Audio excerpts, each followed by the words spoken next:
నమస్తే. మన గాంధీగిరి వార్తలకు స్వాగతం. రామగుండం పారిశ్రామిక ప్రాంత రౌండప్. ఈరోజు గాంధీగిరి అందిస్తున్న ప్రత్యేక వార్తలు చదువుతున్నది దయానంద్ గాంధీ. వార్తల్లోని ముఖ్యాంశాలు. ప్రెస్ క్లబ్లో ఉద్యమకారుల ప్రెస్ మీట్, దిష్టి బొమ్మ దహనం, గోదావరికంలో జ్ఞానం మాల, IF2 విలీన సభ వివరాలు. ఈ రోజు గాంధీగిరి వార్తలను సమర్పిస్తున్నది శ్రీకాంత్ కంటి దవాఖానా. కోల్బెల్ కు కంటిపాప, అన్ని వర్గాలకు వెలుగు కిరణం. డాక్టర్ శ్రీకాంత్ సారథ్యంలో వైద్య సేవల్లో శ్రీకాంత్ కంటి దవాఖానా. ఏప్రిల్ 15 నుండి ప్రతి గురువారం ఉచిత వైద్య నేత్ర శిబిరం. కంటి పొరకు ఆపరేషన్ 5,000 రూపాయలకే చేయబడును. లక్కం భిక్షపతి కార్యనిర్వహణలో శ్రీకాంత్ కంటి దవాఖానా, Lakshminagar, Godavarikhani. Phone number 8074911632. Assembly సమావేశాల్లో భాగంగా పవిత్ర దేవాలయంగా భావించి రాష్ట్ర ప్రజల కోసం, వారి అవసరాల కోసం చట్టాలు తయారు చేసే నిండు శాసనసభలో సభాపతి గడ్డం ప్రసాద్ను అఘోరపరిచే విధంగా మాట్లాడినటువంటి అనుచిత వ్యాఖ్యలు నిరసిస్తూ గోదావరికన్ ప్రధాన చౌరస్తాలో బీఆర్ఎస్ ఎమ్మెల్యే మాజీ మంత్రి జగదీశ్వర్ రెడ్డి దిష్టి బొమ్మను కాంగ్రెస్ శ్రేణులు దహనం చేశారు, నిరసనను వ్యక్తం చేశారు. నగర శాఖ కాంగ్రెస్ పార్టీ అధ్యక్షుడు బొంతల రాజేష్ ఆధ్వర్యంలో జరిగిన కార్యక్రమానికి ముఖ్య అతిథులుగా నాయకులు కాల్వ లింగస్వామి, కొలిపాక సుజాత, తిప్పారపు శ్రీనివాస్ హాజరయ్యారు, మాట్లాడారు. జగదీశ్వర్ రెడ్డి స్పీకర్ గడ్డం ప్రసాద్కు బహిరంగ క్షమాపణ చెప్పాలని వారు డిమాండ్ చేశారు. లేకపోతే తన శాసనసభ సభ్యత్వాన్ని శాశ్వతంగా రద్దు చేయాలని అన్నారు. ఈ కార్యక్రమంలో కాంగ్రెస్ పార్టీ నాయకులు ముస్తఫా, పెద్దెల్లి ప్రకాష్, కొప్పుల శంకర్, గట్ట రమేష్, దులికట్ట సతీష్, ఆడెప్ రవి, నజీముద్దీన్, గుండేటి శంకర్, నజీం, గుంపుల తిరుపతి, మాలెం మధు, సాంబమూర్తి, దొంత శ్రీను, కొమ్ము వేణు, పంజా శ్రీనివాస్, గడ్డం శ్రీనివాస్, దొంతల కిరణ్ తదితరులు ఉన్నారు.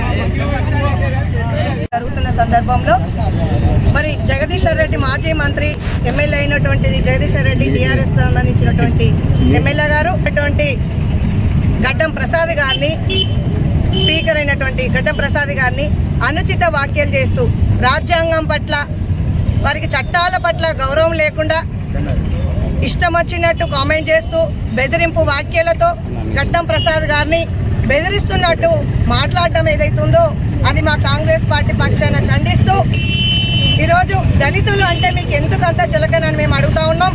మీ టీఆర్ఎస్ ప్రభుత్వం 10 సంవత్సరాలు ఉంటే టీఆర్ఎస్ దళిత ముఖ్యమంత్రిని చేస్తా అని చెప్పి వాగ్దానం చేసి దళితులకు ద్రోహం చేసినటువంటి మీ కేసీఆర్ గారు, కేటీఆర్ గారు, హరీష్ రావు గారు, మీ టీఆర్ఎస్ పార్టీ ప్రభుత్వం కూడా దళితులకు అన్యాయం చేసిన సందర్భంలో మా ప్రభుత్వము, మా రేవంత్ రెడ్డి గారి ప్రభుత్వము, మా శ్రీధర్ బాబు గారు, బట్టి విక్రమార్క గారు, మా ఇక్కడ ఉన్న శాసనసభ్యులు మక్కాన్ సింగ్ గారు వారి దళితులకు ప్రాధాన్యం ఇస్తూ వాళ్లకు గడ్డం ప్రసాద్ గారికి స్పీకర్ గా అవకాశం ఇస్తే మీరు ఇష్టం వచ్చినట్టు రీతిలో వారిని బెదిరింపు వ్యాఖ్యలతో వారిని బెదిరించడం జరిగింది.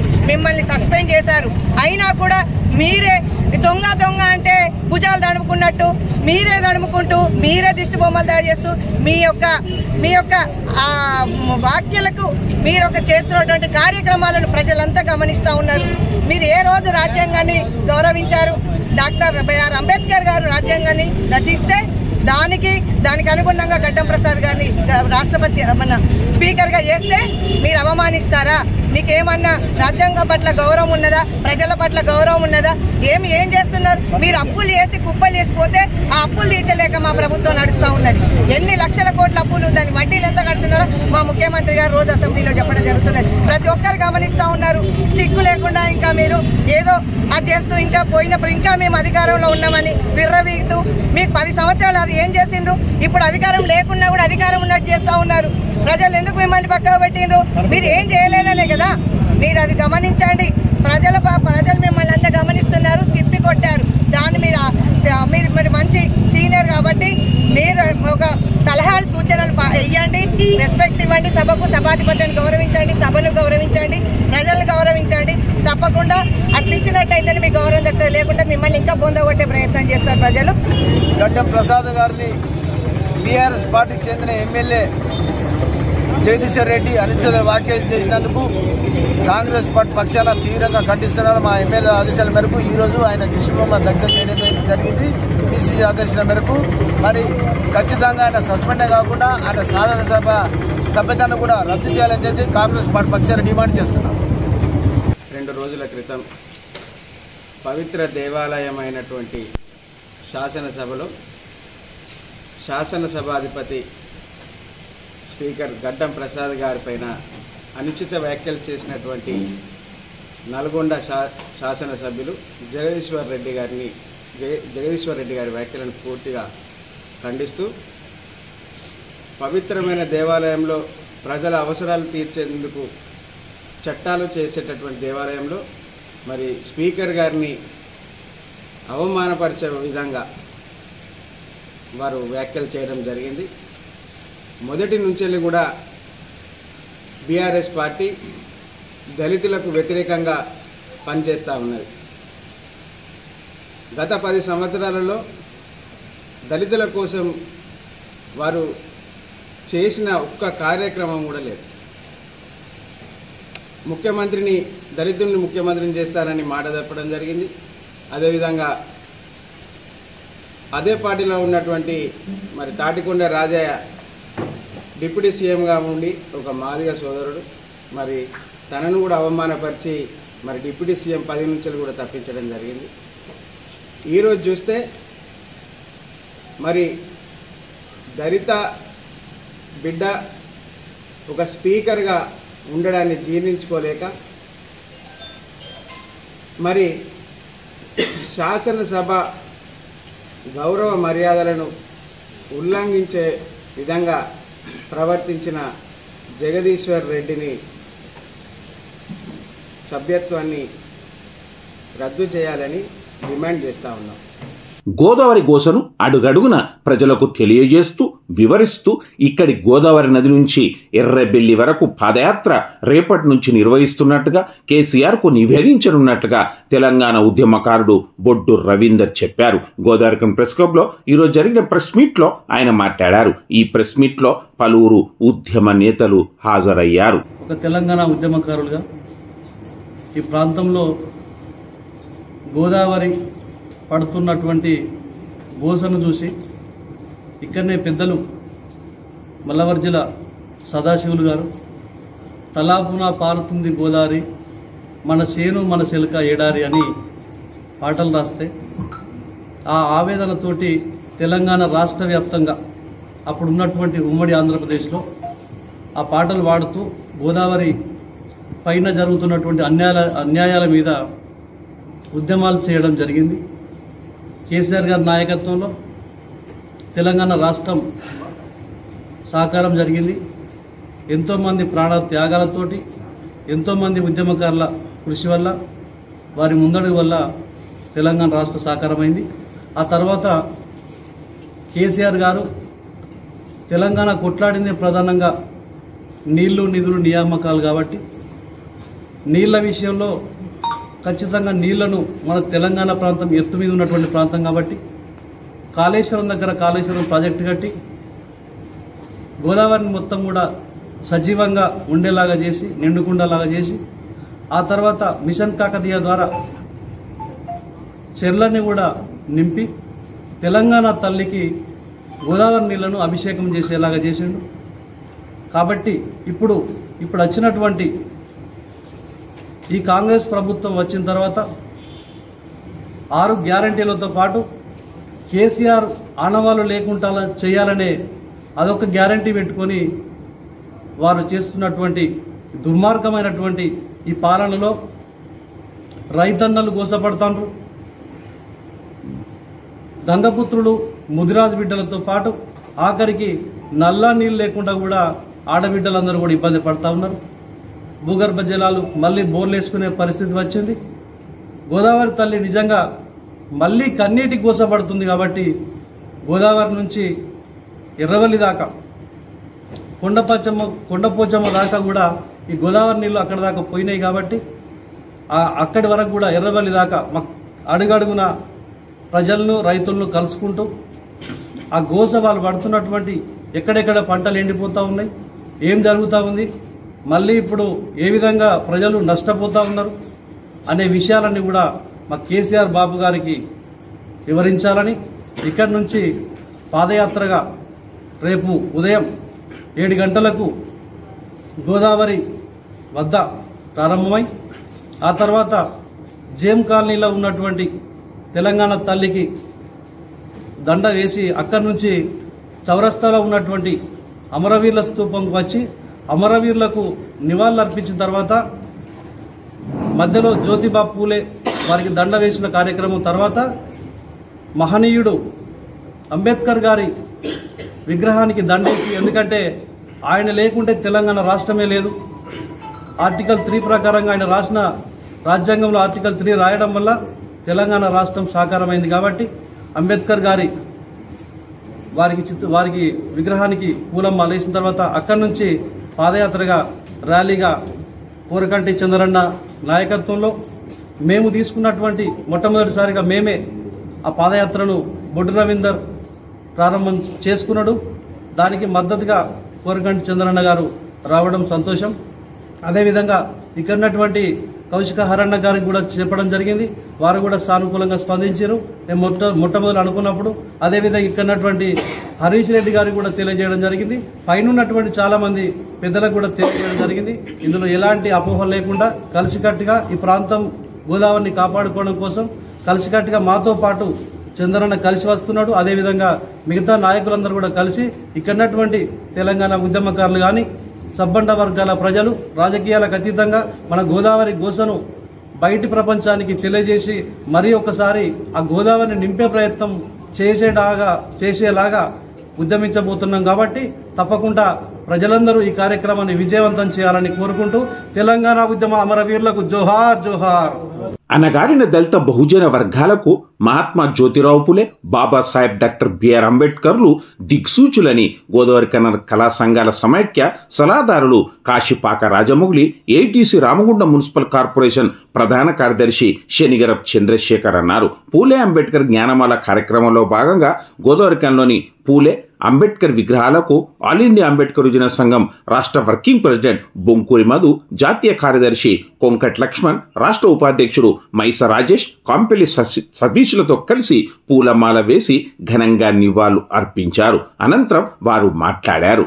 బాబాసాహెబ్ అంబేద్కర్ గారు రాసినటువంటి రాజ్యాంగ ఫలాలు ఇప్పటి వరకు మన సభాధ్యక్షులు మాట్లాడినట్టు ఇప్పటి వరకు ఎవరికి అందలేదు. అది ఎవరైతే గద్దెనెక్కిన నాయకులు ఉంటారో వాళ్ళకి అక్కడికి వచ్చే రాజ్యాంగ మౌలిక సదుపాయాలను తీసుకొని వాళ్ళు వాటిని పాటించుతారు తప్ప సామాన్య ప్రజల కోసం కానీ రిజర్వేషన్ల గురించి కానీ మిగతా పౌర జీవనం ఎలా ఉండాలనే విధానాన్ని వాళ్ళు పక్కన పెట్టేసి ఈ రోజున ఈ రాజ్యాంగాన్ని రూపుమాపే ప్రయత్నం కూడా చేస్తున్నారు. అంటే అదే తరుణం రాబోతుంది అది. కాబట్టి మనందరం కూడా రాజ్యాంగం పోకుండా నిలబడాలంటే మనందరం ఐక్యమత్యంగా ఉండాలి. మన ఐకమత్యంతో రాజ్యాంగాన్ని మనం కాపాడుకుందాం. ఈరోజు డాక్టర్ బిఆర్ అంబేద్కర్ మరియు మహాత్మా జ్యోతిరావు పూలే ఈ అణగారిన వర్గాలకు, ఎస్సీ ఎస్టీ బీసీ మైనార్టీ వర్గాలకు వారు చేసినటువంటి సేవలను కొనియాడేందుకు ఈ ప్రాంతంలో ఉన్నటువంటి కింది స్థాయి విద్యార్థులకు ఈ యొక్క కార్యక్రమాన్ని వాళ్ళకి వివరిస్తూ అంబేద్కర్ అంటే కూడా తెలియనటువంటి పరిస్థితులలో ఇప్పటి సమాజం ఉన్నది. కేంద్ర రాష్ట్ర ప్రభుత్వాలు అనుసరిస్తున్న విధానాలు సింగరేణి మనుగడకు గుది బండగా మారాయని, సింగరేణి సంస్థను సమాజ్ చేసే చర్యలకు గుర్తింపు ప్రాతినిధ్య సంఘాలు సహకరించడం దుర్మార్గమని, సింగరేణి సంస్థ పరిరక్షణకు, నూతన బావుల ఏర్పాటుకు, ఉద్యోగ భద్రతను సాధించేందుకు బొగ్గుగని కార్మికులు పోరాటాలు నిర్వహించాలని భారత కార్మిక సంఘాల సమైక్య జాతీయ ప్రధాన కార్యదర్శి టి శ్రీనివాస్, గోదావరిలోయ బొగ్గుగని కార్మిక సంఘం అధ్యక్ష కార్యదర్శులు ఐ కృష్ణ, జె సీతారామయ్య అన్నారు. గోదావరికని ఐఎఫ్టి కార్యాలయంలో జిఎల్బికేఎస్ TGLBKSల విలీన సభను నిర్వహించారు. ఈ సభకు ఐ కృష్ణ అధ్యక్షత వహించారు. ఈ సందర్భంగా వక్తలు మాట్లాడారు. ఈ కార్యక్రమంలో సంఘ రాష్ట్ర నాయకులు ఈ నరేష్, బి అశోక్, ఈ రామకృష్ణ, ఎండి జాఫర్, గౌని నాగేశ్వరరావు, కాపు కృష్ణ, జి మల్లేశం, బయ్య వరప్రసాద్, తల్లపల్లి శ్రీనివాస్, రాయమల్లు, శేఖర్, పెరక మొండయ్య, ఎన్ ప్రసాద్, ఎం కొమరయ్య, సాంబయ్య తదితరులు ఉన్నారు. విప్లవ కార్మిక సంఘంగా గోదావరిలో బుగ్గని కార్మిక సంఘం 4 దశాబ్దాల పైగా కార్మిక వర్గ హక్కుల కోసం వీరోచిత పోరాటాలు చేసింది. కార్మిక వర్గ హక్కుల కోసం నిలబడ్డది. 2013లో చీలిక వల్ల కొంత మేము నష్టపోయాం. తిరిగి ఈ దశాబ్ద కాలంలో వచ్చినటువంటి పరిణామాలు వీటన్నిటిని దృష్టిలో పెట్టుకొని IFTU తెలంగాణ రాష్ట్ర వ్యాప్తంగా విలీనమైంది. 2 IFTలు ఒకే IFTగా విలీనమైంది. అదేవిధంగా వాటి అనుబంధ సంఘాలైనటువంటి గోదావరిలో బుగ్గని కార్మిక సంఘం, తెలంగాణ గోదావరిలో బుగ్గని కార్మిక సంఘం 2 కూడా ఈరోజు గోదావరి కళలో రాష్ట్ర కమిటీలు 2 విలీనమై ఒకే కమిటీగా రేపటి నుంచి సింగరేణిలో పనిచేయబోతా ఉన్నాయి. కార్మిక వర్గం దీన్ని దృష్టిలో పెట్టుకోవాలని కోరుతూ ప్రధానంగా ఇవాళ సింగరేణి పరిశ్రమ ఇవాళ ప్రభుత్వం బట్టి విక్రమార్క గారు కానీ సింగరేణి మేనేజ్మెంట్ కానీ అందరం ఒకటే చెప్తా ఉన్నాం. ఏం చెప్తాను, సింగరేణి పరిశ్రమ సంక్షోభంలో ఉంది. భవిష్యత్తులో మన సింగరేణికి మనుగడ లేదు. భవిష్యత్తులో తొందరలో మైన్స్ క్లోజింగ్ మైన్స్ చాలా ఉన్నాయి. కొత్త ప్రాజెక్టులు రావటం లేదు. దీని మనుగడ ఏంటి అనేటువంటిది వాళ్ళు మాట్లాడుతూ ఉన్నారు. దీని పరిష్కార మార్గాలు ఈ ప్రభుత్వాలు తీసుకున్నటువంటి విధానాల వల్ల సింగరేణి పరిశ్రమ మనుగడ అనేటువంటిది కష్టంగా ఉంది. ప్రైవేటీకరణ చేస్తున్నారు. బ్లాకులు ప్రైవేట్ వాళ్ళకి ఇస్తా ఉన్నారు. ఇవన్నీ కూడా వీటన్నిటి నేపథ్యంలో సింగరేణిలో అనేక బ్లాకులు మూతపడతా ఉన్నాయి. కొత్త బ్లాకులు రావడం లేదు. మనం కనుగొన్నటువంటి బ్లాకుల్ని కూడా ఇవాళ సింగరేణి అనేక వందల కోట్ల రూపాయలు ఖర్చు పెట్టి తీసినటువంటి మన బ్లాకుల్ని ఇవాళ కేంద్ర ప్రభుత్వం తెచ్చినటువంటి విధానాల వల్ల మనం ఇవాళ వేలం పాటలు పోవాలనేటువంటి ఒక నిర్ణయానికి వచ్చింది. ఇది తప్పుడు పద్ధతి. మన సంస్థ, మన ఆస్తులు, మనం కనుగొన్నటువంటివి మన బ్లాకులు. కనుక మన సంస్థ మనుగడ కోసం ప్రభుత్వం మీద ఒత్తిడి తీసుకురావాలి తప్ప వేలం పాటల ప్రైవేట్ మాదిరిగా మనం కూడా ఫైల్ పట్టుకొని ఒక దౌర్భాగ్యమైన పరిస్థితి మనం కూడా వేలం పాటలు పోవడం అనేటువంటిది. మన సంపద కోసం, మన బ్లాకుల కోసం ఇవాళ వేలం పాటలు పోయేటువంటి దౌర్భాగ్యం మనకు వచ్చినప్పుడు మనకు వస్తాయని గ్యారంటీ ఏముంది? కనుక మనకు వస్తామని గ్యారంటీ ఏం లేదు. లాటరీ అది. ఆక్షన్లో ఎవరికేం రావచ్చు. కనుక అప్పుడు ప్రైవేట్ వాడికే పోతాయి. కనుక ఈ విధానం కరెక్ట్ కాదు. గుజరాత్ తల రాతను మార్చేది చదువు ఒక్కటేనని గోదోర్కన్ 1 టౌన్ సర్కిల్ ఇన్స్పెక్టర్ ఇంద్రసేనారెడ్డి అన్నారు. గోదోర్కన్ కాకతీయ జూనియర్ కళాశాలలో రామగుండం మండల స్థాయి టాలెంట్ టెస్ట్ నిర్వహించగా ఈ కార్యక్రమానికి ASF working president ఆర్నకొండ Sai Azad అధ్యక్షత వహించగా ముఖ్య అతిథిగా గోదోర్కన్ 1 టౌన్ సర్కిల్ ఇన్స్పెక్టర్ ఇంద్రసేనారెడ్డితో పాటుగా ఏఎస్ఎఫ్ పెద్దపల్లి జిల్లా కార్యదర్శి రేణుకుంట్ల ప్రీతం హాజరయ్యారు. ఈ సందర్భంగా గోదోర్కన్ 1 టౌన్ సర్కిల్ ఇన్స్పెక్టర్ ఇంద్రసేనారెడ్డి మాట్లాడుతూ చదువును మించిన ఆయుధం వేరొకటి లేదని, నిత్యం పుస్తకాలను నెమరువేసుకొని చెడు అలవాట్లను విడనాడి క్రమశిక్షణగా మెదలాలన్నారు. ఏఎస్ఎఫ్ పెద్దపల్లి జిల్లా కార్యదర్శి రేణుకుంట్ల ప్రీతం మాట్లాడుతూ విద్యార్థుల్లో పోటీ తత్వంతో పాటు సృజనాత్మకతను వెలికి తీసేందుకు ఈ టాలెంట్ టెస్ట్ ప్రతి ఏటా నిర్వహించడం జరుగుతున్నదని, అదేవిధంగా వచ్చే బోర్డు ఎగ్జామ్స్కు ముందస్తుగా ఇదొక ప్రాక్టీస్గా విద్యార్థులకు ఉపయోగపడుతుందన్నారు. ఈ కార్యక్రమంలో నాయకులు మాతంగి సాగర్, ధనాల ఉదయ్, ఎలకపల్లి వెంకట సాయి అనూప్ తదితరులు ఉన్నారు. ఎన్టీపీసీ మేడిపల్లి సెంటర్లో నూతనంగా నిర్మించిన శ్రీ సీతారామాంజనేయ స్వామి దేవాలయం 1 సంవత్సరం పూర్తయిన సందర్భంగా ఆలయ మొదటి వార్షికోత్సవంలో భాగంగా గర్భాలయంలో శ్రీ సీతారామ లక్ష్మణ దేవతామూర్తులకు ప్రత్యేక పూజలు, అభిషేకాలను ఈరోజు నిర్వహించారు. హోమాది క్రతువులు, సీతారామ కళ్యాణ మహోత్సవ శాస్త్రి బృందం వేద పండితులచే వైభవంగా నిర్వహించారు. సీతారాములు ఉత్సవ మూర్తులకు పల్లకి సేవ ద్వారా ఊరేగింపు నిర్వహించారు. ఈ పల్లకి సేవలో కోలాటం సభ్యులు చేసిన కోలాటం భజనలు ఆకట్టుకున్నాయి. ఈ కార్యక్రమంలో ఆలయ ధర్మకర్తల మండలి సభ్యులు చెప్యాల రామారావు, కేశవరావు, సత్యనారాయణరావు, మాధవరావు, ఈశ్వర్, నడిపెల్లి లక్ష్మీ మనోహర్రావు, మేడి తిరుపతి ఆలయ పూజారి హరీష్ చార్యులు తదితరులు ఉన్నారు.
ఇంతటితో గాంధీగిరి వార్తలు సమాప్తం. నమస్కారం.